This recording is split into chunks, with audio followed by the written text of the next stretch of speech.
Hello दोस्तों, इस video में हम लोग बात करने वाले यूपीएससी प्रीलिम्स की स्ट्रैटेजी के बारे में। तो ये मैंने एग्ज़ाम पहले भी मल्टीपल बार क्लियर किया है और क्योंकि मेरे पास थोड़ा एक्सपीरियंस है, इसलिए मैं आपको बताना चाहूँगा कि यूपीएससी के एग्ज़ाम में सबसे टफेस्ट पार्ट है यूपीएससी प्रीलिम्स को क्रैक करना। यहाँ पे कंपटीशन सबसे ज़्यादा टफ हो जाता है, क्योंकि वो लोग से आप कम्पीट करो जो पहले से सिलेक्टेड हैं। पिछले बार आईपीएस आईआरएस थे, फिर से वो कम्पीट कर रहे हैं, या आप उनसे कम्पीट कर रहे हो जो पहले से हार चुके हैं और वो उन्होंने वो कंपटीशन में फिर से वो ट्राई कर रहे हैं।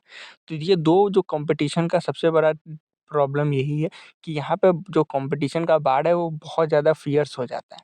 और यहाँ पे क्रैक करने के लिए आपको ये समझना होगा कि आप मेंस वाले स्ट्रैटेजी नहीं हो सकता कि आप बैक टू बैक पढ़ते जा रहे हो, आंसर राइटिंग करते जा रहे हो और आपका काम हो गया। नहीं, यहाँ पे आपका पास्ट में आपने कौन-कौन सब्जेक्ट पढ़ा है और आपका कौन सा स्ट्रॉन्ग एरिया है, ये बहुत इंपॉर्टेंट है। आपने तो बैकग्राउंड नहीं भूलना है। यदि आप हिस्ट्री ऑनर्स है तो आपका हिस्ट्री अच्छा है।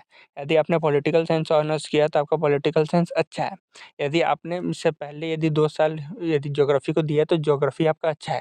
तो अपना सब्जेक्ट को प्रायोरिटाइज़ करना है कि आपको अपना बैकग्राउंड के अनुसार अपना सब्जेक्ट को प्रायोरिटाइज़ कीजिए कि मुझे ये सब्जेक्ट पे काम करना है और ये सब्जेक्ट मेरा मुझे मार्क्स लाकर देगा। यदि आप ये नहीं करोगे ना तो फिर आप गलतियाँ करोगे ही करोगे। तो जैसे एग्ज़ाम में पॉलिटी, ज्योग्राफी, हिस्ट्री, ये सब जो सब्जेक्ट है, मॉडर्न हिस्ट्री, ये 3 सब्जेक्ट आपके लिए बहुत इंपॉर्टेंट है। यदि आपने इन तीनों सब्जेक्ट पे अच्छा कमांड रखोगे तभी आप आगे कम्पीट कर पाओगे। यदि मान लो आपका आर्ट एंड कल्चर बहुत अच्छा है, तब भी आपको 3-4 ही क्वेश्चन आने वाले हैं ना, समझो। यदि आपका पॉलिटी खराब है तो फिर बहुत मुश्किल हो जाएगा। तो सबसे पहला चीज़ है कि प्रोजेक्ट का गोल क्या है? 2 give test to find your weakness, work on it and remove them, simple. आप मॉक टेस्ट दो, पता लगाओ वीकनेस कहाँ है, कौन सब्जेक्ट पे वीकनेस है, अभी आपके पास टाइम है और उस सब्जेक्ट के वीकनेस को ख़त्म करो एकदम। लगातार उसको पढ़ते रहना है और उसको सॉल्व करना है और रिवीज़न आपको करते रहना है। यदि आपने सिलेबस ही नहीं कंप्लीट किया, तो आपके पास बिल्कुल ही कम कॉम्पिटिशन में आपके चांस ही नहीं है।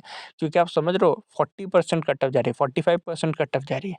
लोगों के सीसैट ही नहीं निकाल रहे हैं। आपने सीसैट ही पे बात नहीं किया, सीसैट में आपने प्रैक्टिस ही नहीं किया, तो क्या फ़ायदा जीएस में नंबर लाने का, सीसैट ही नहीं निकला। मैंने सीसैट में बहुत अच्छा काम किया, दैट्स द रीज़न मेरे आप यदि देख सकते हो कि मैंने 100 नंबर लाए हैं। लोगों के 66 नहीं आते, आईआईटीएन होने के बाद लोग के 66 नहीं आ रहे। Think about tough game. आप ऐसा नहीं सोच सकते कि सीसेट छोड़ देना है। डाटा यही कहता है अपने आप को, ये एकदम डाटा ड्रिवन कर लो कि मेरे पॉलिटी के पहले मॉक में कितने हैं, सेकंड मॉक में कितने हैं, थर्ड मॉक में कितने हैं। एकदम डाटा ड्रिवन कर लो। जितना आप डाटा के साथ एकदम मैथ है ना, कभी झूठ नहीं बोलता। तो जितना आप अपना डाटा के साथ अपना साफ रहोगे ना, उतना ज़्यादा आपको पता चलेगा कहाँ-कहाँ प्रॉब्लम है।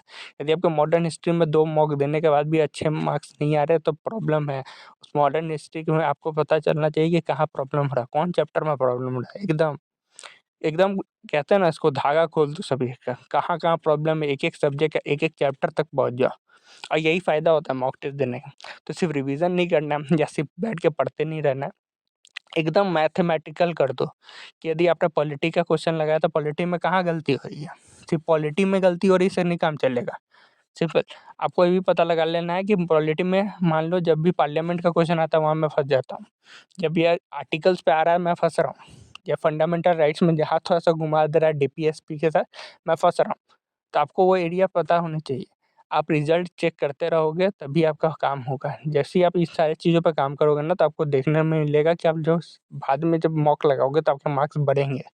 आप रिज़ल्ट अपना ट्रैक कर लो कि भाई यहाँ पे ये मार्क्स बढ़ रहे हैं मॉक में, यहाँ पे ये मार्क्स घट गए मॉक में। यदि मैं इनसाइड के मॉक लगा रहा हूँ तो मेरे मार्क्स यहाँ पे कम आ रहे हैं। यदि मैं फोरम आईएएस का लगा रहा हूँ तो मेरे मार्क्स बढ़ रहे हैं। तो आपको पता लगाना होगा, क्योंकि हर कोचिंग वाले अपने-अपने तरह से मॉक बनाते हैं। तो मॉक के नंबर से मैटर नहीं करता। मॉक में गलती कहाँ किससे मैटर करता है। आप कुछ बहुत ही बेकार सवाल पूछ दिया, आपको लगता है ये बेकार है।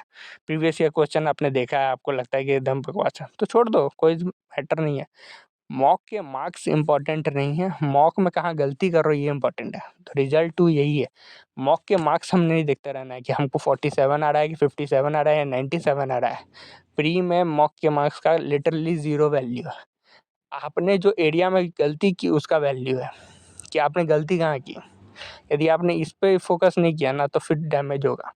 आपको ये देखना है कि यदि मैं मॉडर्न हिस्ट्री से यदि प्लासी के बारे में पढ़ रहा हूँ, बैटल ऑफ प्लासी हो गया या उससे 1857 से पहले का जो भी लड़ाई है, उन सब के बारे में पढ़ रहा हूँ, तो वहाँ पे कहाँ गलतियाँ कर रहा हूँ। क्या मेरे पहले का मेरा कंसेप्ट क्लियर नहीं है, या मैं 1900 के बाद का जो क्वेश्चंस आ रहे हैं वहाँ पे मेरा प्रॉब्लम हो रही है, या मेरे किताब में है ही नहीं। सिंपल, जो किताब में नहीं है उसके बारे में बहुत ज़्यादा सोचना नहीं है, क्योंकि अरे यार, क्योंकि आप कितना किताब पढ़ सकते हो, आपके पास एक लिमिटेड टाइम है, लिमिटेड बुक्स है, तो आप ऐसे दीवाने नहीं हो सकते ना। लिमिटेड टाइम, लिमिटेड बुक्स में आपके पास जो-जो किताबों में है, उन पे फ़ोकस करना है, और जो आपको जो टेस्ट मटेरियल के साथ जो-जो 100-100 पेज का जो मटेरियल देता है, उसमें आप कुछ-कुछ चीज़ें देख लो, जो आपको लगता है काम का है। सारे चीज़ें नहीं पढ़ी जा सकती। लास्ट टाइम में वो रिवीज़न के काम ज़रूर आ जाते हैं, पर जनरली ऐसे नहीं करना है कि अब सब कुछ पढ़ना है, क्योंकि अब ना नया-नया मटेरियल खूब आएगा मार्केट में। ठीक है, सारे मटेरियल पे नहीं फ़ोकस करना है, जो कि आपने पढ़ लिया है, वही किताबें पढ़नी है, कम किताबों का अंबार नहीं लगाना है। यदि आप इस पे ध्यान दोगे तो डेफ़िनेटली आपका बेहतर रिज़ल्ट होगा। अपना बहुमूल्य समय देने के लिए धन्यवाद।